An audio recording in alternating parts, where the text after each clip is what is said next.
ఈరోజైతే నేను చాలా సింపుల్గా ఉండే రెసిపీ అయితే చేస్తున్నానండి. బెండకాయ పులుసు. దానికి కావాల్సిన పదార్థాలు చింతపండు చూడండి. మరి నేను ఇక్కడైతే ఒక 1/2 కేజీ బెండకాయలు తీసుకున్నాను కదండి. మరి దానికి తగ్గట్టు అయితే ఇక్కడ నిమ్మకాయ సైజు కన్నా ఇంకా తక్కువ చింతపండు అయితే నానేసుకున్నాను. ఇక్కడ చూడండి, టమాటాలు ఒక 2 తరిగాను, చిన్నవి అయితే. అలాగే ఆనియన్స్ ఒక 4 వెల్లుల్లి రెబ్బలు చితికి చితకొట్టి పక్కన పెట్టండి. కరివేపాకు. మరి చేసే ప్రాసెస్లోకి అయితే మనం వెళ్దామండి. చూసారు కదా ఫ్రెండ్స్, ఇప్పుడైతే కడాయి అయితే మనము స్టవ్ మీద పెట్టి వెలిగిద్దాం.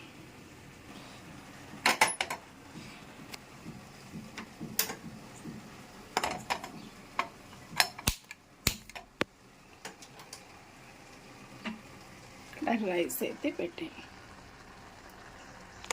ఇదైతే మన రియో రైస్ అయితే మరి రియోకి అయితే వండేనండి. ఇది మాకు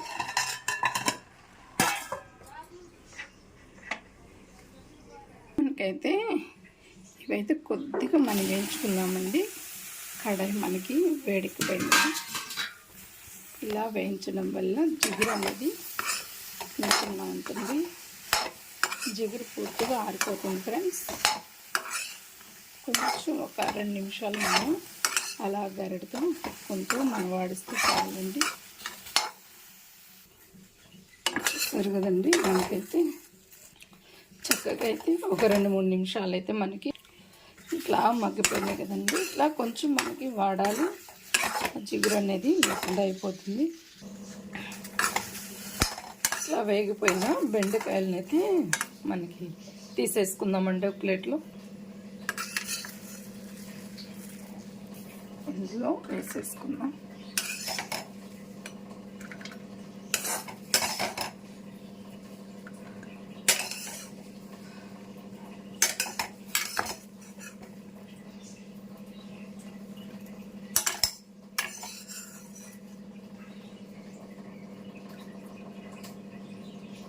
ఈ కడాయిలో అయితే కొంచెం ఆయిల్ వేట్ చేసుకుందామండి. ఆయిల్ పోద్దాం, తగినంత ఆయిల్ వేసుకోవాలి.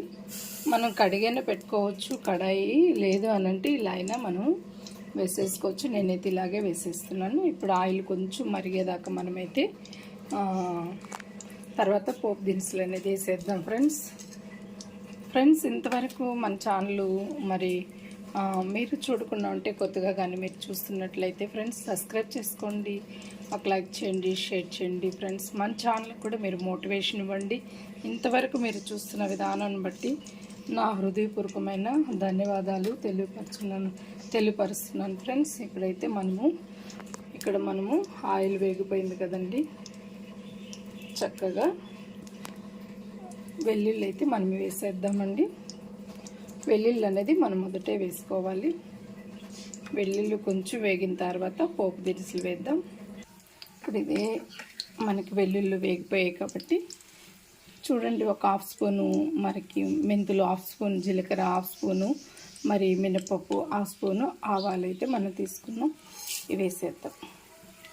ఇవి కొంచెం మనకి చిటపటలాడేదాకా మనం ఫ్రై చేసుకోవాలండి.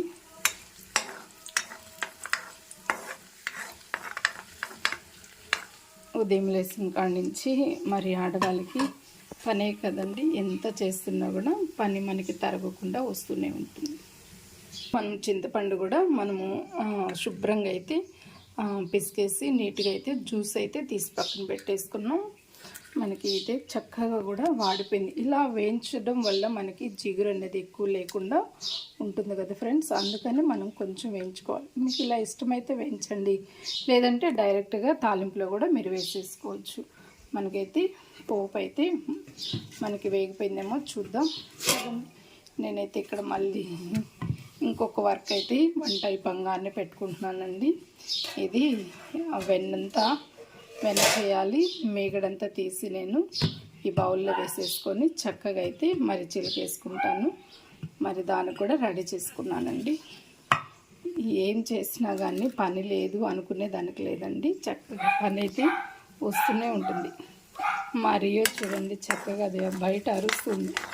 మనుషులు రేపు కనబడాలండి. రేపు మనుషులు కనబడకపోతే అరుస్తూనే ఉంటుంది.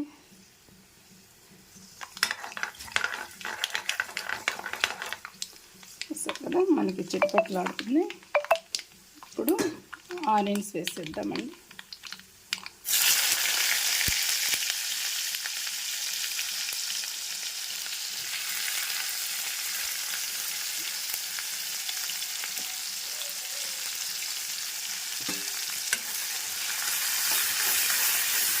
ఆనియన్స్ అయితే మనకు కొద్దిగా బాగానే మగ్గాలండి. బాగా మనకి ఆయిల్లో ఫ్రై అయిందంటే పులుసు అనేది చాలా బాగుంటుంది.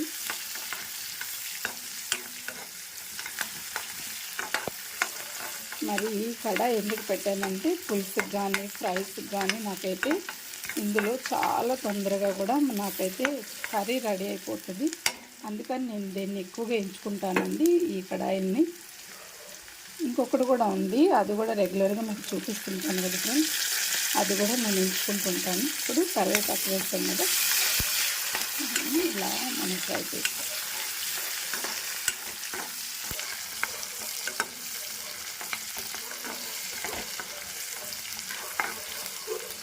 ఇప్పుడు ఆనియన్స్ వేసేస్తామండి. ఇలా మనకి వేగితే సరిపోతుంది. ఇప్పుడు ఆనియన్స్ అయితే వేసేస్తాం. ఇప్పుడు ఆనియన్స్ అన్నీ కూడా టమాటాలు ఇలా మనకి చక్కగా టమాటాలు వేసేసుకున్నాక ఇలా ఫ్రై చేసుకోవాలి.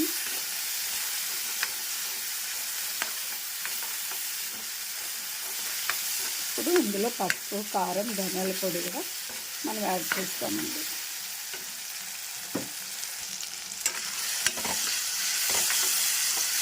సరే ఫ్రెండ్స్, నాకు ఈ కడాయి ద్వారా మరి నాకు మందంగా ఉంటుంది కాబట్టి త్వరగా ఇది మగ్గిపోతుంది. ఇప్పుడు పసుపు వేస్తాము, తగినంత పసుపు వేస్తాం. ఇప్పుడు కారం కూడా మనం తగినంత వేద్దామండి.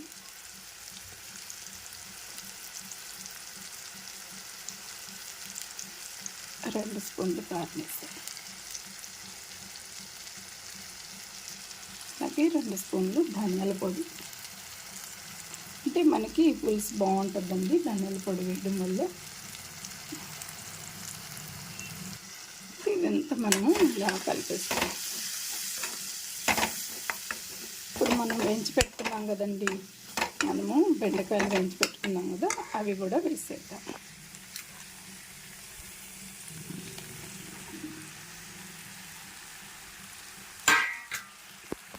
ఇలా మొత్తము మనకి టమోటా, కారము, అలాగే ఆయిల్ మరి ఇవన్నీ ఇందులోకైతే పడతాయి. ఇప్పుడు ఇందులో కాస్త మనం సాల్ట్ వేద్దాం. సాల్ట్ తగినంత మీరు సాల్ట్ వేసుకోండి. మళ్ళీ అది ఎక్కువైనా కూడా మరి ఇబ్బందే కదండి, అందుకని చూసుకొని వేసుకోండి. ఇప్పుడు మొత్తము ఇలా కలిపేసుకోవాలి. అసలు ఎంత బాగుందో కదండి, మంచి కలరు. బెండకాయలు అంటే ఇష్టపడకుండా ఉంటారేమో కానీ బెండకాయలు వచ్చే మనకి చాలా మంచి ఆరోగ్యకరమైన క్వాలిటీసే ఉన్నాయండి. మొదటిగా ఏంటంటే మోకాళ్ళు మనకైతే కొంచెము బలహీన పడతాయి కదండి, జిగురు అరిగిపోవడము ఇలాంటివన్నీ ఉంటుంది కదా, మరి దానికైతే మనకి జిగురు అనేది చాలా చక్కగా పడుతుంది. అలాగే మరి మ్యాథ్స్ బాగా వస్తుందనని చిన్నప్పటి నుంచి అదొక పేరు కదండి, మరి అది కూడా బాగా వస్తుందని అయితే అనుకుంటాం. మరి మంచిదండి బెండకాయల ద్వారా. ఇట్లాగ మనకు ఒక 2 మినిట్స్ అలా వేయించేసుకున్న తర్వాత చింతపండు వాటర్ పోస్తున్నామండి.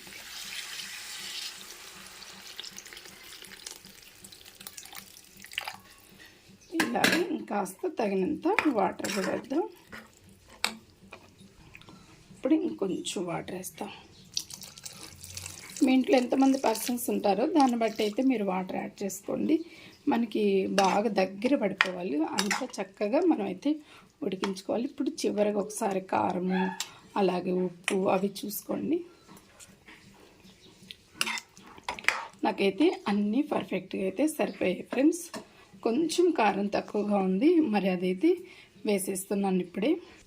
కారం అయితే కొంచెం తక్కువైంది కాబట్టి కారం వేస్తాను, ఎందుకంటే పులుపు కదా, పులుపు ఎక్కువగా ఉంటే తినలేమండి. పులుపుకి తగ్గ కారం అయితే ఉంటే తినగలుగుతాం. దాన్ని బట్టి మీకు ఎంత పులుపు కావాలో, మరి ఎంత కారంగా ఉండాలనుకుంటారో దాన్ని బట్టి అయితే వేసుకోండి ఫ్రెండ్స్. సరే కదా, ఇప్పుడు వాటర్గా ఉన్నాయి.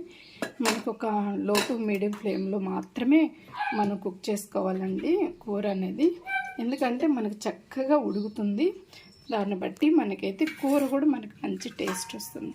ఇలా మనం లో టు మీడియం ఫ్లేమ్లో మనం 10 to 15 minutes అయితే మనకి నీళ్ళన్నీ ఉడుకోబోయి చక్కగా పులుసు అయితే రెడీ అవుతుంది. అయితే మనం చూద్దామండి కర్రీ. చూస్తారు కదా ఫ్రెండ్స్, ఎంత బాగా మనకైతే ఉడికిపోయిందో, మంచి కలర్ వచ్చింది కదండి. పులుసు ఇలా ఉంటేనే బాగుంటుంది. చూస్తారు కదా, మనం ఎంత వాటర్ పోసామో మనకి ఎంత కర్రీ అయిందో. ఇలాగ కావాలంటే ఇలాగే మీరు పులుసు ఈ కన్సిస్టెన్సీలోనే మీకు కావాలంటే దింపేసుకోండి. లేదు ఇంకా కొంచెం ఎగరబెట్టుకుందాము అనంటే ఇంకాస్త కూడా ఇంకొక 5 minutes కూడా మనం అలాగా ఎగరబెట్టేసుకున్నాం అంటే చాలా బాగుంటుంది. వేడి వేడి మనకైతే బెండకాయ పులుసు కర్రీ అయితే మంచి పులుపుతో కూడిన రెసిపీ అయితే చాలా బాగా అయితే మనకి రెడీ అయిపోయిందండి. చూసారు కదండి ఎంత బాగుందో అసలు. నాకైతే ఇంకొంచెము మరి ఉడికిద్దామని అయితే నేను ఇంకా ఉడికిస్తున్నాను కదండి, ఇంకొక 2 minutes. ఇక్కడైతే పాలు మరుగుతున్నాయి ఫ్రెండ్స్, చూస్తారు కదా. చివరిగా కొత్తిమీర వేసుకొని మరి దించేసుకోవచ్చు. చూసారు కదా ఫ్రెండ్స్, చివరిగా కొత్తిమీర అలా వేసేసుకొని దింపేసుకోవడమే. అంతే ఫ్రెండ్స్, మన యొక్క బెండకాయ కర్రీ అయితే రెడీ అయిపోయింది. వేడి వేడిగా మరి వేడన్నంలో వేసుకొని మనం టేస్ట్ చేసి ఎలా ఉందో చెప్పేస్తాను. చూసారు కదా, ఇందాక నేను మేకడ చూపించాను కదండి, చేవరేస్తే ఇలాగా చిలికేసాను. దీనంతా మంచిగా శుభ్రంగా కడిగి నేనైతే కాసేసుకుంటాను. నేనైతే రైస్లోకి కర్రీ వేసేసుకుంటున్నాను ఫ్రెండ్స్.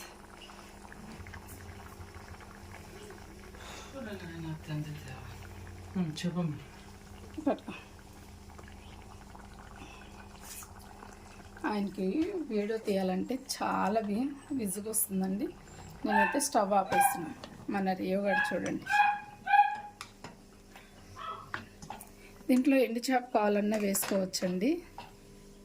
ఎండు చేప కావాలన్నా, లేదు మరి ఉట్టిదే ఇలా చేసుకోవాలన్నా చేసుకోవచ్చు.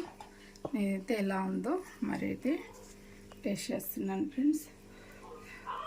వేడి వేడి అన్నంలో తిన్నామంటే మన రియోగాడు చూడండి, నేను అన్నం తింటున్నానైతే వచ్చేస్తుంది.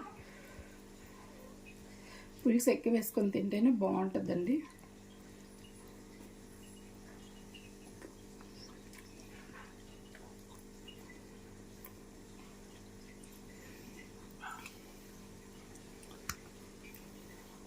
ఫ్రెండ్స్ కాలుతుంది, నేను తినలేకపోతున్నాను. నచ్చితే లైక్ చేయండి, షేర్ చేయండి, సబ్స్క్రైబ్ చేసుకోండి ఫ్రెండ్స్. నమస్తే ఫ్రెండ్స్, బాయ్.